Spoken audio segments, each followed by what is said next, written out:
രാജ്യത്ത് തുടർച്ചയായി ഉണ്ടാകുന്ന പെട്രോൾ ഡീസൽ വില വർധനവിനെതിരെ കോൺഗ്രസ് രാജാക്കാട് മണ്ഡലം കമ്മിറ്റി നേതൃത്വത്തിൽ ശക്തമായ പ്രതിഷേധ പ്രകടനം സംഘടിപ്പിച്ചു.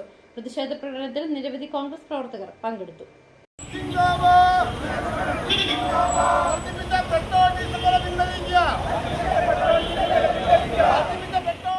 ഇന്ധനവില വർധനവ് രാജാക്കാട്ടിൽ കോൺഗ്രസിന്റെ ശക്തമായ പ്രതിഷേധ പ്രകടനം. രാജ്യത്ത് സാധാരണക്കാരുടെ കുടുംബ ബഡ്ജറ്റ് തകർക്കുന്ന രീതിയിൽ പെട്രോൾ ഡീസൽ വില തുടർച്ചയായി വർദ്ധിപ്പിക്കുന്ന കേന്ദ്ര സർക്കാർ നയങ്ങൾക്കെതിരെ കോൺഗ്രസ് രാജാക്കാട് മണ്ഡലം കമ്മിറ്റിയുടെ നേതൃത്വത്തിൽ ടൗണിൽ പ്രതിഷേധ പ്രകടനം സംഘടിപ്പിച്ചു.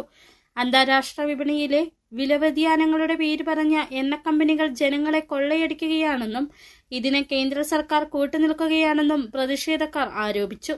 ഇന്ധനവില വർധനവ് നിത്യോപയോഗ സാധനങ്ങളുടെ വിലക്കയറ്റത്തിന് കാരണമാകുമെന്നും സാധാരണക്കാരുടെ ജീവിതം കൂടുതൽ ദുസ്സഹമാകുമെന്നും നേതാക്കൾ ചൂണ്ടിക്കാട്ടി.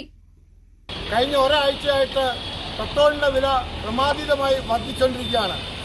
106 രൂപയ്ക്ക് കിട്ടിക്കൊണ്ടിരുന്ന പെട്രോൾ ഇന്ന് 115 രൂപയായി മാറിക്കൊണ്ടിരിക്കുകയാണ്. ഈ ക്രൂഡിന്റെ വില അമിതമായി വർദ്ധിച്ചിട്ടില്ല.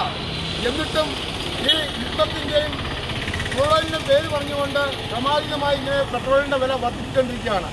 ഈ നാട്ടിലെ പാവപ്പെട്ട ആളുകളുടെ നടുവൊടിക്കുന്ന രീതിയിലുള്ള വിലവർദ്ധനമാണ് ഇവിടെ നടക്കുന്നത്.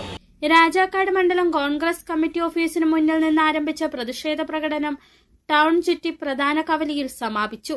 മണ്ഡലം president Joshi Kanyakuzhiyil, Kingini Rajendran, Benny Palakkatt, Lijo Mundaplakkal, K Rajan, Biju Kuttupuzha, Nandakumar, Mini Baby, Saju Pazhaplakkal, Sujith K, Babu Kochupura, Regina, Tinson, Thankachan Pulickal, Arjun Shiju എന്നിവർ നേതൃത്വം നൽകി.